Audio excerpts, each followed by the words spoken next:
The Grand Chamber of the Galactic Council was silent, as Ambassador Vreltok stood at the center podium, with his three eyes scanning the assembled delegates from 47 different worlds and species. His voice came through the translator device as cold mechanical words that echoed across the massive hall, where decisions affecting billions of lives were made every day. Commander Jake Morrison sat in the human delegation section watching and waiting for the verdict that everyone already knew was coming, but nobody wanted to hear spoken out loud. The council had been debating for 6 hours about whether to help the outer colonies that were under attack by the Varath swarm, and Jake could see from the body language of the various alien representatives that the answer was going to be no. He clenched his fists under the table and tried to control the anger rising in his chest, because losing his temper here would not help the 3 billion people who were about to be abandoned to their deaths. Ambassador Vreltok finally spoke the words that Jake had been dreading. The motion to intervene in the Varath incursion into the outer colonies was denied, and the Council would not be sending military forces to assist in the defense of the settlements. The matter was now considered closed, and the Council would move on to other business. Jake stood up so quickly that his chair made a loud scraping sound against the polished stone floor, and the noise cut through the silence like a knife through soft butter. Every alien in the chamber turned to look at him, and he could feel their eyes judging him for this breach of protocol, but he did not care any more about protocol when billions of innocent lives were at stake. His voice was loud and clear when he spoke and asked how they could simply close the matter when 3 billion sentient beings were about to be slaughtered by an enemy that consumed everything in its path. Counselor Theron, who was a tall, crystalline being that looked like she was made of living glass, responded in a voice that sounded like wind chimes. She explained that the Council had to understand that the Varath were beyond their capability to contain, and fighting them would mean the extinction of the Council races themselves. They could not sacrifice the many for the few, and this was simply a matter of mathematical logic and survival. Jake felt his jaw tighten as he heard the word few being used to describe 3 billion people who had families and dreams and lives that mattered just as much as anyone else in this chamber. He pointed out that these colonies had been begging for protection for 6 months and had trusted the Council's promises of unity and mutual defense. Vreltok responded that the colonies were not actually Council members, but were independent settlements in contested space, and therefore the Council could not be held responsible for every frontier dispute that arose in the galaxy. Jake slammed his hand down on the table, and his voice rose as he explained that this was not a frontier dispute but genocide, because the Varath had already consumed 2 entire star systems and were moving toward the Kepler Belt colonies with clear intent to destroy everything in their path. An uncomfortable murmur went through the chamber as delegates shifted in their seats and looked away from Jake's accusing stare. Vreltok's central eye focused on Jake with what might have been pity or contempt, and he said that humanity had only joined the Council 23 cycles ago, which made them very young in galactic terms. Humans did not yet understand the complex calculations required for galactic survival, and sometimes retreat was the only logical choice that species could make. Jake repeated the word retreat slowly and said that this was not retreat, but abandonment, and there was a very big difference between the two concepts. Vreltok struck his staff against the floor 3 times and declared that the session was officially adjourned, and the delegates began filing out of the chamber without looking back at the human representative who stood alone in his section. Jake remained standing and watched as every single delegate left the room without meeting his eyes or acknowledging his presence. He tapped the communicator device on his wrist and called Captain Betty Price, who commanded the Earth Defense Force vessel called Defiant. He told her to get the ship ready for immediate departure, because they were going to help those colonies with or without Council approval. Betty's voice came through the communicator, asking about the Council response, and Jake told her flatly that there was no Council response, and they were going alone into what might be a suicide mission on board the Defiant, which was docked at the Council station. Betty gathered her senior staff in the briefing room within 30 minutes of Jake's call. The ship hummed with the familiar sounds of a vessel that had been their home for 3 years of service. Betty stood with her hands clasped behind her back and looked at each officer in turn as she explained the situation in clear terms.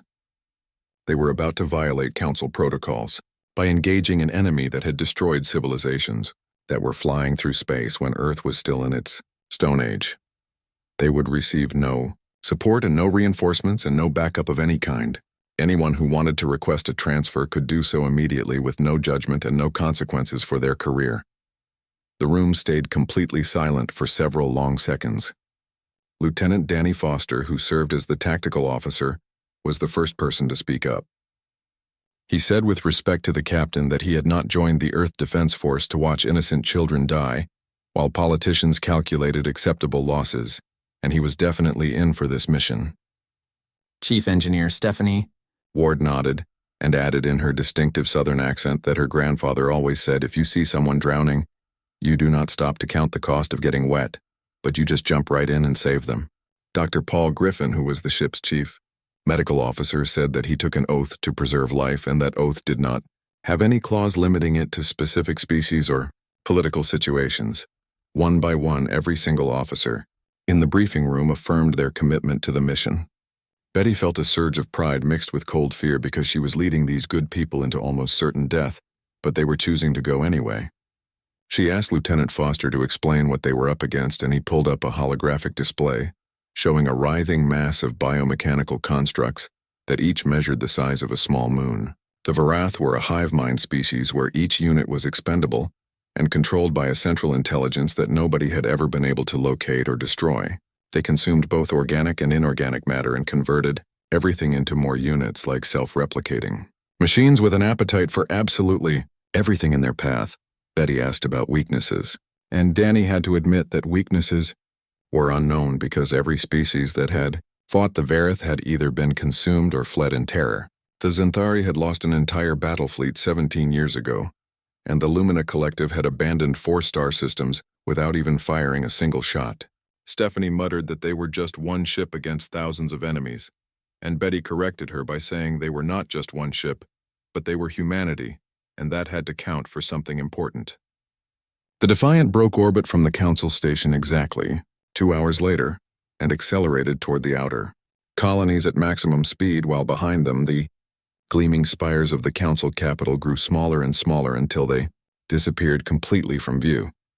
Jake stood on the bridge staring at the view screen and thinking about the people they were racing to save. Betty asked how many ships had answered their distress call, and Communications Officer Lisa Chen shook her head sadly and reported that no other ships were coming to help.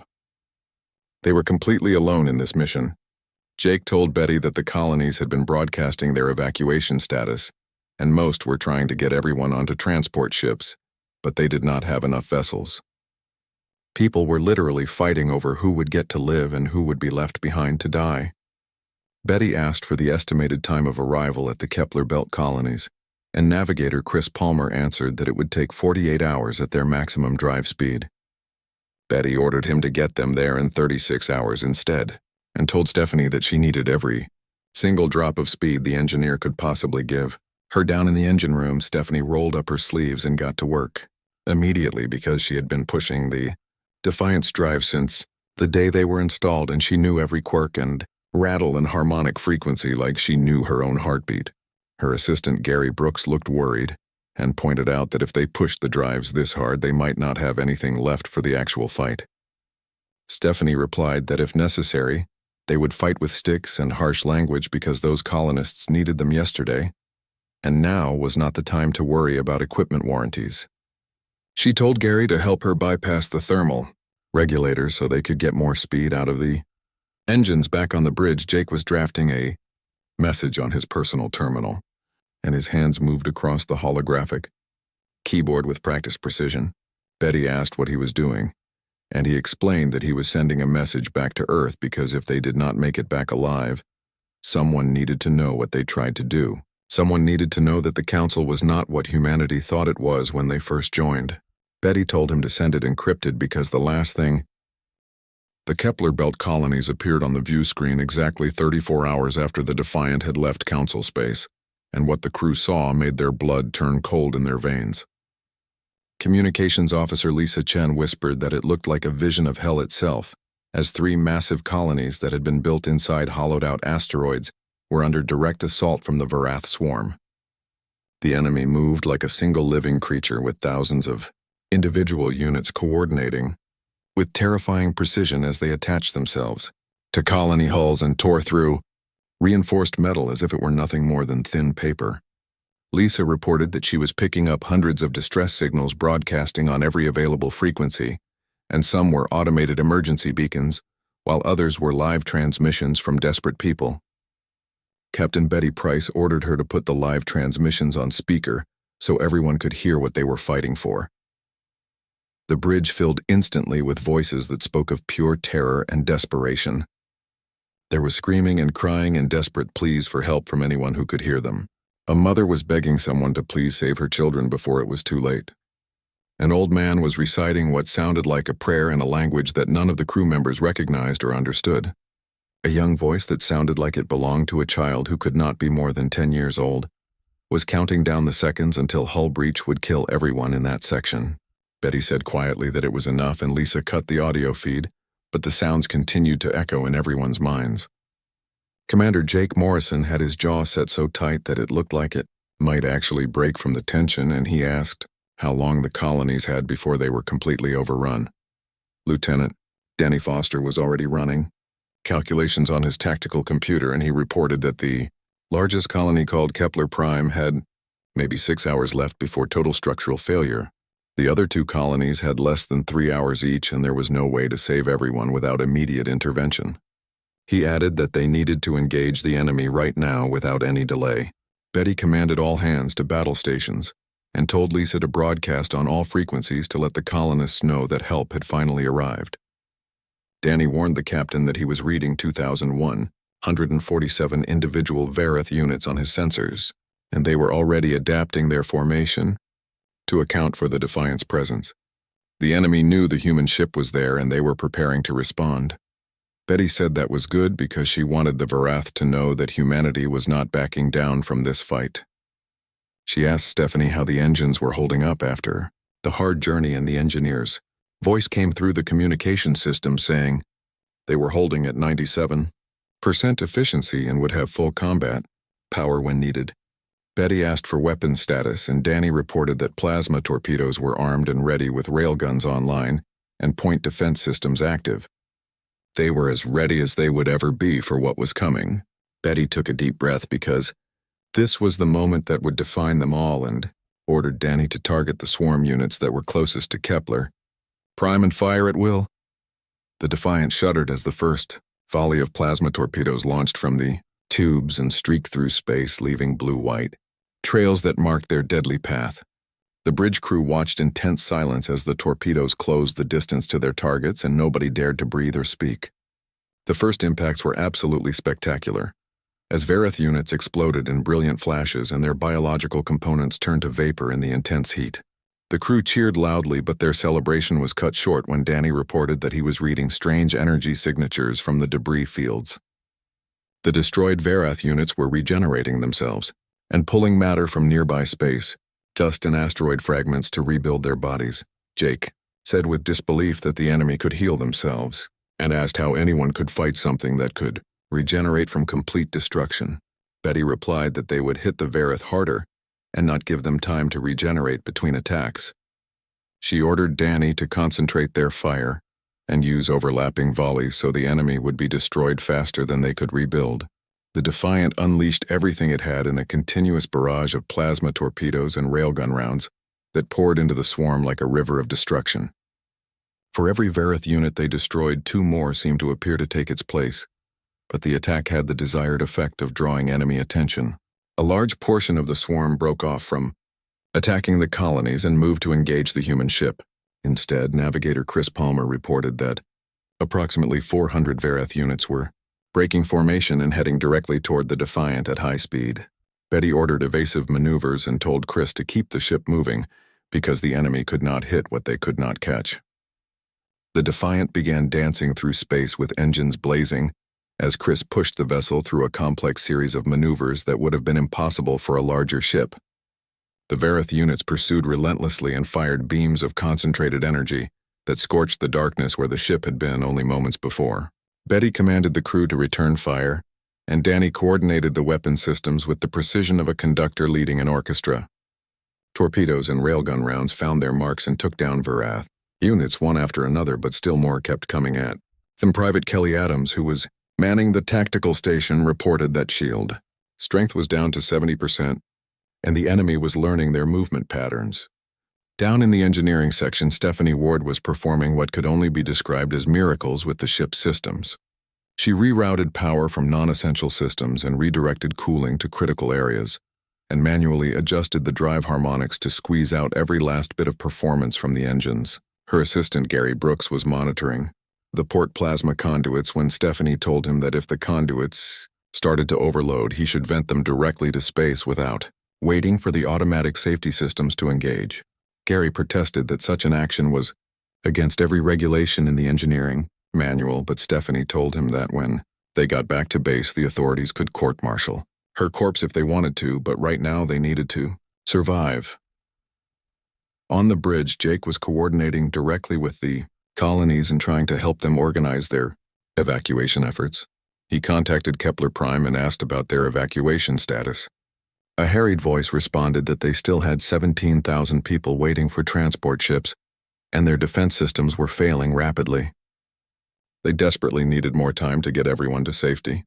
Jake promised them that they would get the time they needed, and told all the colonies to concentrate their remaining defenses on protecting the evacuation transports while the Defiant kept the swarm busy. The voice from Kepler Prime thanked him, and added that nobody else had come to help them and they were grateful that at least humanity cared. Jake closed the communication channel and turned to Betty and said they needed to draw even more Verith units away from the colonies. Betty nodded in agreement and told Chris to take the ship deeper into the swarm. Danny warned that if they went that deep into enemy formation, they might not be able to make it back out alive. Betty replied that they had better fly really well then, and ordered him to prepare a full weapons spread at maximum yield. The Defiant plunged into the heart of the Verith swarm like a diver entering dark water, and on all sides biomechanical nightmares surrounded them. The crew could see the Verith units up close now, and they were writhing masses of organic tissue interwoven with metallic components, all working in perfect synchronization like parts of a single vast machine.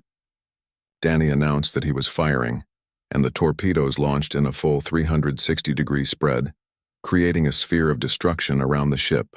Dozens of Verith units disintegrated instantly, and the Defiant pushed through the explosion debris, racing back toward open space and relative safety.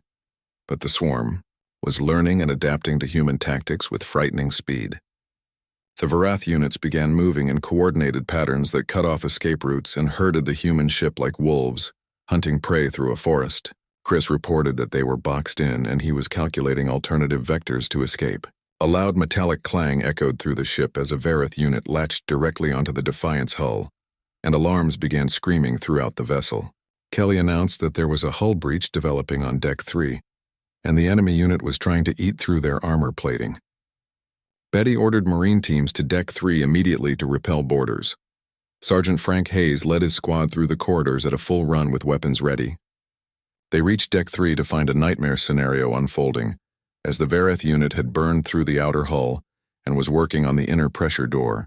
Through the partially molten metal, they could see writhing tendrils feeling for purchase and trying to force their way inside. Frank ordered his squad to open fire and light up the target. The Marines fired their plasma rifles in sustained bursts, and the intense heat finally stopped the Verith unit's advance, but it took continuous fire to put the thing down completely. Frank, rep. The reactor came back online with a deep shudder that ran through every deck and corridor of the entire ship. Lights blazed back to full strength, and the familiar comforting hum of systems returning to life filled the air around them. On the bridge, Danny Foster's tactical board lit up with displays and readouts like a celebration. He announced that full power had been restored, and all systems were operational with shields at maximum strength and weapons ready to fire. Captain Betty Price gripped the arms of her command chair tightly as she studied the view screen where the Verath swarm surrounded them in a perfect sphere that contained 2,000 units. The enemy had not moved or attacked during the Defiant's vulnerable period, when they could have easily destroyed the helpless ship. They had simply waited and watched and learned, which made them far more dangerous than a mindless enemy. Commander, Jake Morrison observed that the Verith were smart, because they had not taken the bait when the human ship was weak and defenseless. The enemy knew that the Defiant could hurt them badly, and they were being cautious now. Betty said that they should remind the Verith exactly how much damage one human ship could do, and ordered Chris to plot a spiral exit vector. She told Danny that she wanted continuous fire as they moved, and the enemy should not be able to predict their movement pattern. The Defiant's engines fired with full power, and the ship began spinning as it accelerated forward, creating a corkscrew path through three-dimensional space.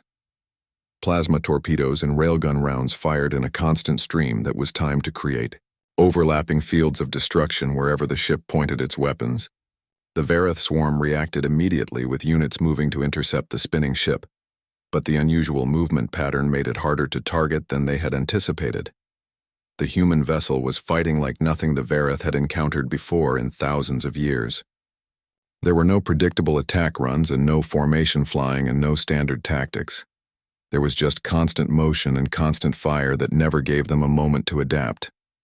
Chris reported that they were opening a gap in the enemy sphere at 15 degrees to port and 20 degrees down. Betty ordered him to take the ship through the gap, but instead of fleeing to safety, she gave her next order. She told Chris to reverse course because they were going back into the swarm, and the bridge crew hesitated for just a moment in surprise. Jake turned to look at Betty and asked if she was sure about this decision.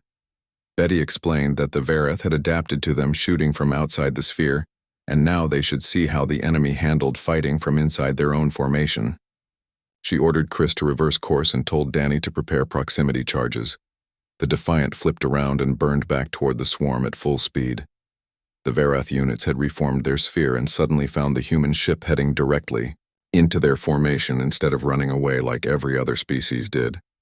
Chris announced contact in 5 seconds and counted down while the crew prepared for impact. The Defiant plunged into the swarm, and at such close range the Vareth could not effectively coordinate their fire without hitting each other. But the humans could fire in every direction at once. Betty commanded Danny to release the proximity charges, and small explosive packages ejected from the ship, spreading out in a cloud. Each charge was programmed to detonate when a Vareth unit came within lethal range. The result was an expanding sphere of destruction that carved a bubble of clear space around the human ship. Danny observed with satisfaction that the enemy was pulling back, because they did not like fighting at close quarters. Down in the medical bay, Dr. Paul Griffin was treating crew members who had been injured during the boarding attempt on Deck 3. Private Joey Matthews had plasma burns on both arms from fighting the Vareth unit, and he asked if he would be able to return to duty. Paul replied that Joey was going back to duty right now and finished applying the bandage. He told the young Marine that he had pain suppressors for the next 8 hours, and after that, he should come back for reassessment. Joey nodded and headed back to his station while Paul watched him go, feeling both pride and sadness. These young people were so brave and so far from home, and he hoped he could keep them all alive. His communicator chirped and the bridge told him to prepare for potential casualties because they were going deep into the swarm again. Paul took a deep breath and acknowledged that medical was standing by and ready. The Defiant continued its deadly dance through the Vareth swarm, with Betty's strategy working well. By staying mobile and unpredictable, they were preventing the enemy from adapting effectively to their tactics. But everyone knew this could not last forever. Kelly Adams reported that shield strength was down to 60% because they were taking accumulative damage. Eventually the shields would fail and the Vareth would get through the defenses.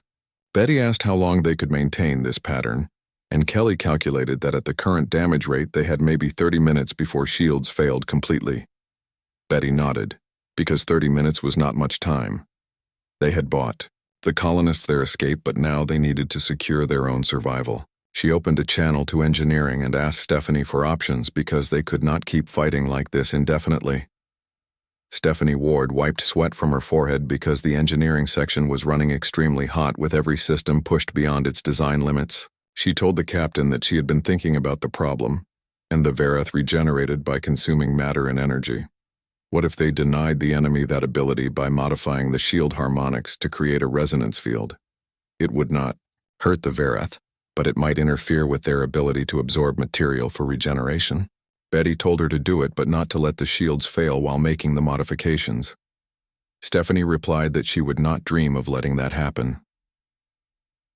While Stephanie worked on the shields, Jake was analyzing Vareth battle patterns on his tactical display.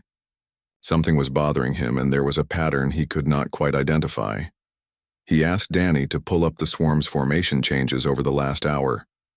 The holographic display shifted and showed the Vareth movements as time-compressed data streams. Jake pointed at the display and said that every time humans adapted their tactics, there was a 6-minute lag before the Vareth responded effectively.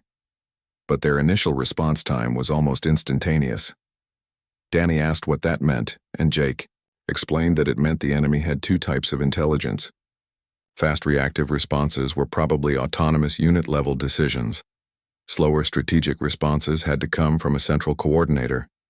If they could find that coordinator and take it out, the entire swarm might become less effective. Betty leaned forward and asked if Jake could locate the central coordinator. He said he could try and ask Lisa to scan for unusual energy signatures in the swarm. They should look for something larger than the standard units or something that was communicating more frequently than normal. Lisa's fingers flew across her console and she said she was scanning and filtering out standard Varath biosignatures to look for anomalies. The seconds stretched while around them the Defiant continued its spiral pattern with weapons firing and shields deflecting hits. The crew worked with practiced efficiency because each person knew their role and trusted their teammates completely. Lisa announced that she had found something, and there was a cluster of 7 units moving in formation about 30,000 kilometers to starboard. Their communication patterns were off the charts compared to the other units, and she thought they might be command nodes. Jake studied the data carefully and said that was exactly what they were looking for. The command nodes were staying back from the main engagement and were protected by a screen of regular units. He told Betty that if they could take out those 7 units, they might actually win this battle. Betty asked what he meant by might, and Jake explained that at worst they would buy themselves time.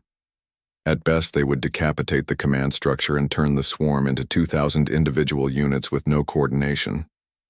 Betty made her decision quickly and told Chris to set a new heading toward those command nodes. She ordered Danny to prepare everything they had because they were going to hit those 7 units with everything at once.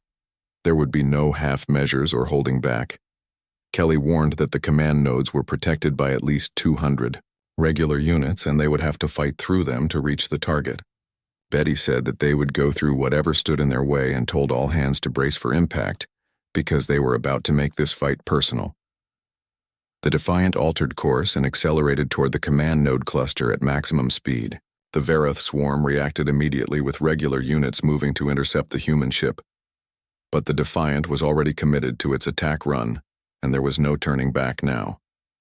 Betty ordered all weapons to fire for effect and clear them a path through the enemy. The ship unleashed a concentrated barrage with plasma torpedoes streaking ahead and detonating among the defensive screen. Railgun rounds followed, traveling at a significant fraction of light speed and punching through Varath units like they were made of paper. Stephanie's voice came through the communication system saying that the resonance field was ready. She activated it and the ship's shields. The Defiant limped into Council space 6 days later with her hull scarred and her weapons exhausted, and her crew pushed beyond the limits of human endurance. But the ship was still intact, and more importantly, she was victorious with every single colonist saved. The communications channels had been strangely silent during their return journey, with no hails from Council ships and no acknowledgments of their distress signals. There was nothing but an eerie quiet that made everyone nervous. Captain Betty Price finally broke the silence as they approached the massive Council station and told Lisa to broadcast on all Council frequencies. She wanted immediate docking clearance and she wanted it now. Lisa Chen's fingers moved across her console as she sent the broadcast. She listened for a response and then reported that she was getting a reply, but it was not from traffic control. Council security was ordering them to hold position and power down all weapons immediately. Jake Morrison raised his eyebrows and pointed out that their weapons were already powered down because they had been empty for 5 days. Lisa asked if she should tell them that, but Betty said no, because the Council knew exactly what state they were in. They were making a point and showing who had the power here.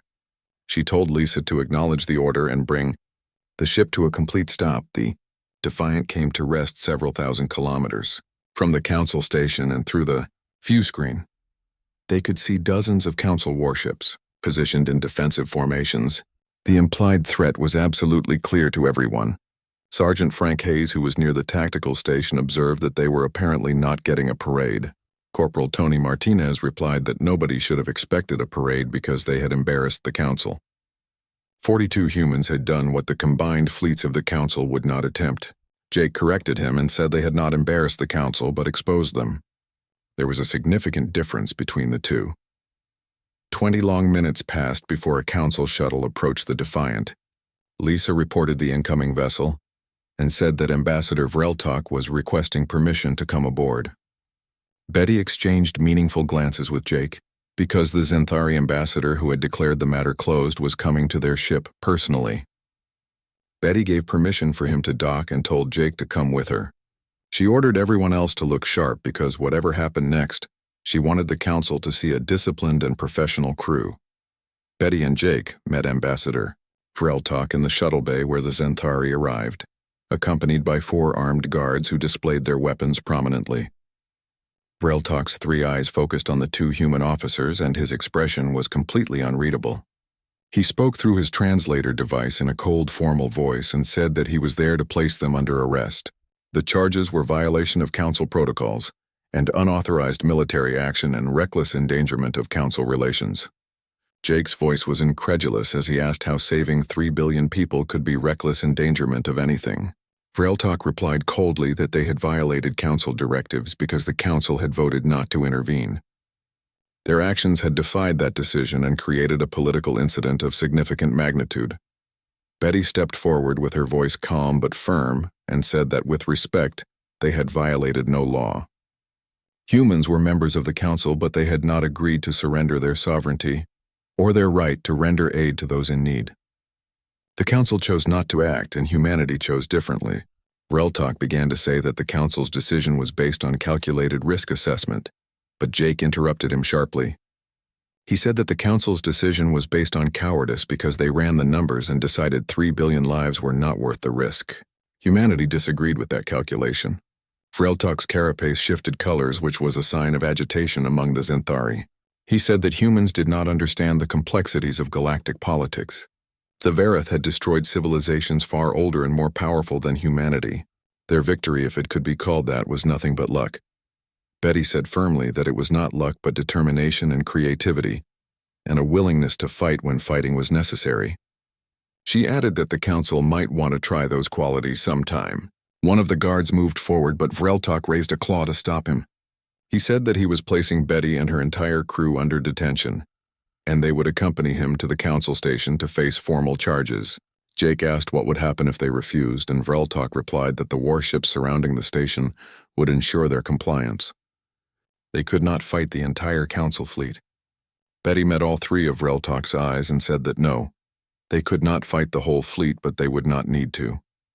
She told Lisa to broadcast what she was about to say on all public Council frequencies at maximum range.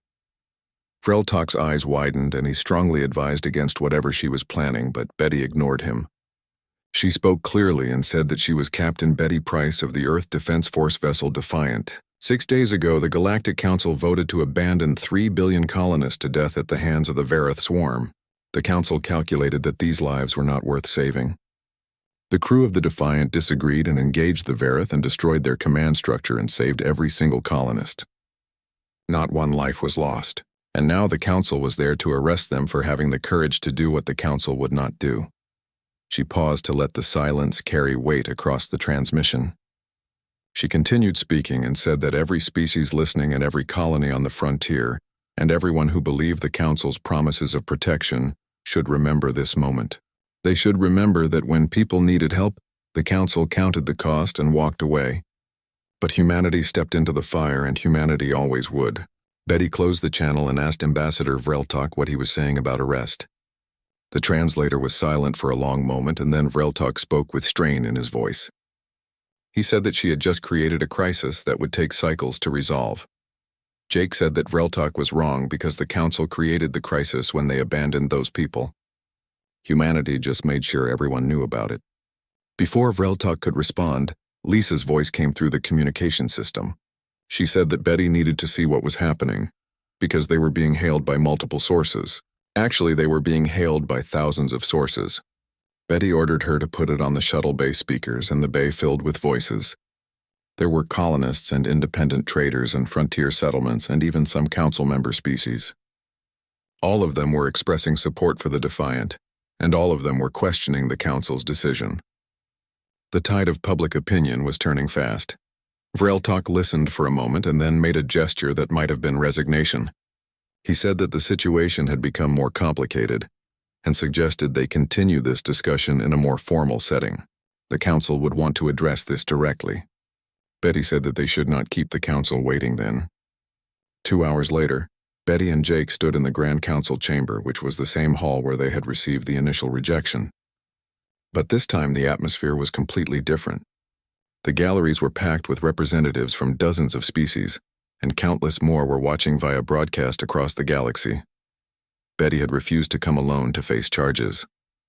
Her senior staff stood behind her, including Danny Foster and Stephanie Ward, and Paul Griffin and Lisa Chen and Frank Hayes and 6 other crew members.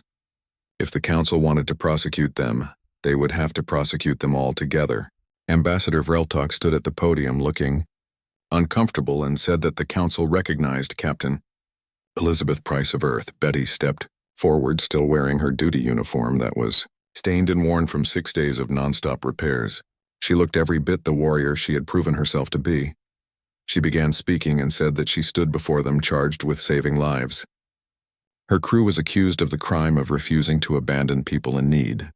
If that was a crime in the Galactic Council, then she was guilty and they all were guilty. Murmurs rippled through the galleries like waves. Vreltok raised his staff for silence and said that Betty had violated a council directive. Her actions could have provoked the Varath into attacking council space and risked starting a war. Jake stepped forward to stand beside Betty and said that the war was already started. The Varath invaded sovereign territory and consumed inhabited worlds. That was already war. The question was not whether to fight, but whether to defend those who could not defend themselves. Humanity chose yes and the council chose no. A new voice spoke up as Councillor Theron of the Lumina Collective rose from her seat. She said that the human officers spoke boldly, but boldness did not equal wisdom. The Varath could not be defeated and could only be avoided. This had been proven across millennia of galactic history. Betty's voice rose and she asked if it was proven or just assumed. When was the last time anyone actually fought the Varath with determination? When was the last time someone tried something other than running away? Theron's crystalline form pulsed with agitation, and she said that they did not run away but strategically withdrew to preserve their civilizations. Betty countered that they abandoned people to die, and 3 months after the Kepler Belt incident, the Defiant was back in service with upgrades and reinforcements, and accompanied by 3 brand new ships. The Earth Defense Force had grown significantly because the Council kept their promise and provided resources and authority for humanity's rapid response fleet. But more importantly, humans themselves had responded to the call with volunteers flooding recruitment centers on Earth and its colonies. Everyone wanted to be part of the force that had stepped into the fire when others walked away. The fleet was expanding rapidly with new ships being built and new crews being trained. Captain Betty Price stood on the bridge of the Defiant, watching her new sister ships conduct formation drills in the space around them. The Guardian was commanded by Captain Marcus Lee, who had been a test pilot. The Valiant was under the command of Captain Rachel Warren, who was a veteran of the first Contact Wars. The Sentinel was led by Captain David Chen, who was Lisa's older brother and had been pulled out of retirement by the call to serve. Commander Jake Morrison, who had been promoted to Fleet Operations Commander, stood beside Betty and observed that the fleet was forming up nicely. Betty agreed and said they were good crews, but they had not been tested yet like the Defiant had been tested at Kepler. Jake said that they would be tested soon. Enough because reports were coming in from all over the frontier.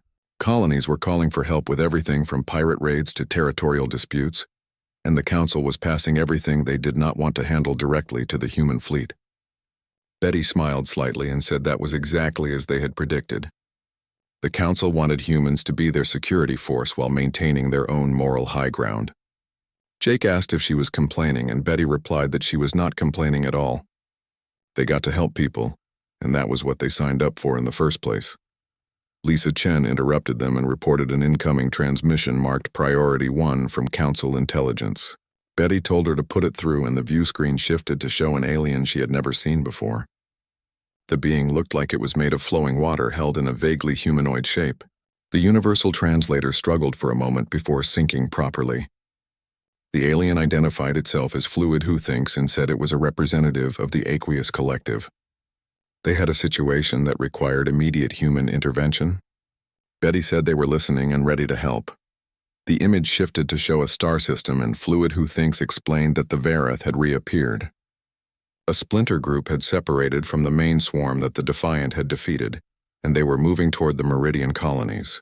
These colonies consisted of 7 inhabited worlds with a combined population of 12 billion people. Betty felt her crew tense around her because everyone had hoped that the Vareth threat was finished. Jake asked what the Council was doing about this new threat. Fluid Who Thinks rippled with what might have been embarrassment and said that the Council had voted to observe the situation. They believed direct engagement remained too risky for their forces. Betty muttered that of course the Council would choose to observe rather than act. She asked how long they had until the Vareth reached the colonies. Fluid Who Thinks said that at current speed the swarm would arrive in 4 days. Betty looked at Jake, and they did not need to speak because they both knew exactly what had to be done. She said they would be there in 3 days and asked for all intelligence on the Vareth force composition and Meridian system defenses. Fluid Who Thinks warned that this force was larger than what they faced at Kepler Belt. Current estimates put it at over 5,000 units, which was more than twice the size. Betty acknowledged the information and ended the transmission. The screen went dark, and Betty turned to her crew and told Lisa to signal the Guardian and Valiant and Sentinel. They needed emergency departure in 6 hours. She told Jake to start coordinating with Earth Command because they would need supply ships to meet them along the route. Over the next 6 hours, the 4 human ships became hives of activity, with supplies being loaded and weapons being checked, and systems being tested. The new crews watched the veterans from the Defiant and learned from their experience and their confidence. Private Kelly Adams found herself training a group of new Marines aboard the Guardian. She told them to listen up because the Vareth were tough but not invincible. They learned fast, but humans learned faster. They adapted, but humans improvised. The key was to never do the same thing twice in a row, which kept them guessing. One of the new recruits named Henry Liu raised his hand and asked if it was true that she fought a Vareth unit in close combat on the Defiant. Kelly laughed and said that close combat was overstating it, because it was more like her and 5 other Marines shooting it until it stopped moving. But yes, they did it, and if it came to that again, these new Marines would do it too, because that was what Marines did. Aboard the Valiant, Captain Rachel Warren was reviewing tactical data with her senior staff. She told her officers that the key lesson from the Kepler Belt engagement was that the Vareth had a command structure. Taking out the command nodes made the swarm disorganized.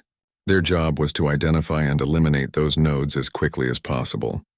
Her tactical officer asked what they would do if the Vareth did not use the same command structure. Rachel replied that they would adapt because that was what humans did best. On the Sentinel, Captain David Chen was having a private conversation with his sister via secure channel. Lisa's face appeared on his screen, showing concern mixed with pride. She said that he did not have to do this because he could have stayed retired and enjoyed his grandchildren. David smiled and said that he could not let his baby sister have all the fun.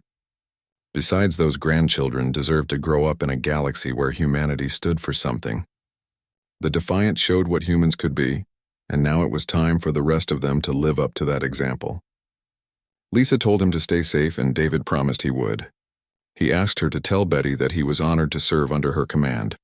The 4 ships departed exactly on schedule and accelerated toward the Meridian system at maximum speed. They traveled in a diamond formation with sensors sweeping space for any sign of threat. In the Defiant's ready room, Betty convened a virtual meeting with her fellow captains. Their faces appeared on holographic displays around her desk. She said they needed to talk strategy because they were outnumbered roughly 1,000 to 1. The Vareth force was more than twice the size of what they faced at Kepler Belt, and they had less than 4 days to figure out how to beat them. Marcus Lee spoke first and said that the advantage they had was experience. They knew how the Vareth fought now and knew about the command nodes. They could plan around that knowledge. Rachel Warren cautioned that they should assume the Vareth would use different tactics because the enemy learned from encounters. David Chen said that they would adapt faster than the enemy could. He had been analyzing the Kepler Belt battle records, and the Defiant succeeded because it was unpredictable. They needed to take that to the next level by coordinating attacks, but making each ship's approach different. This would force the Vareth to adapt to 4 different tactical styles simultaneously. Betty nodded approvingly and asked Jake what they knew about Meridian Colony's defenses. Jake pulled up data and said they had basic defense platforms and a small local militia fleet of maybe 20 ships total, nothing that could stand up to 5,000 Verath units. The colonies were already beginning evacuation. But with 12 billion people, they needed weeks, not days. Betty said simply that they would buy them weeks. She assigned roles to each ship, with Marcus identifying command nodes and Rachel focusing on destroying them with heavy weapons. David would jam Verath communications with electronic warfare, and the Defiant would draw attention and keep the enemy off balance. Marcus pointed out that this plan put Betty directly in the line of fire. Betty said they had been there before and knew how to survive. The 4 captains understood their roles, and more importantly, they understood what was at stake. Betty told them to get to work because they had 3 days to save 12 billion people. The ships raced through hyperspace with crews running constant drills and planning contingencies and preparing for the fight of their lives. Veterans shared experiences with new recruits, and engineers worked miracles to squeeze extra performance from every system. Medical teams prepared for casualties. Throughout the fleet, a sense of purpose united them all. They were not just soldiers anymore, but humanity's answer to the galaxy's problems. They were the ones who stepped into the fire when others walked away. On the second day of travel, they received an unexpected transmission from Ambassador Drinnal. The elderly ambassador said that what they were attempting was being watched throughout Council space. Many believed they would fail, and some even hoped they would fail because it would justify the Council's traditional policies. Betty thanked the ambassador sarcastically for the vote of confidence. Drinnal said that success here would change everything, because if they saved the Meridian colonies, they would prove that the Council's fear-based policies were not just wrong but unnecessary. They would force change that many would resist. Betty asked what would happen if they failed, and Drinnal said that humanity would be remembered as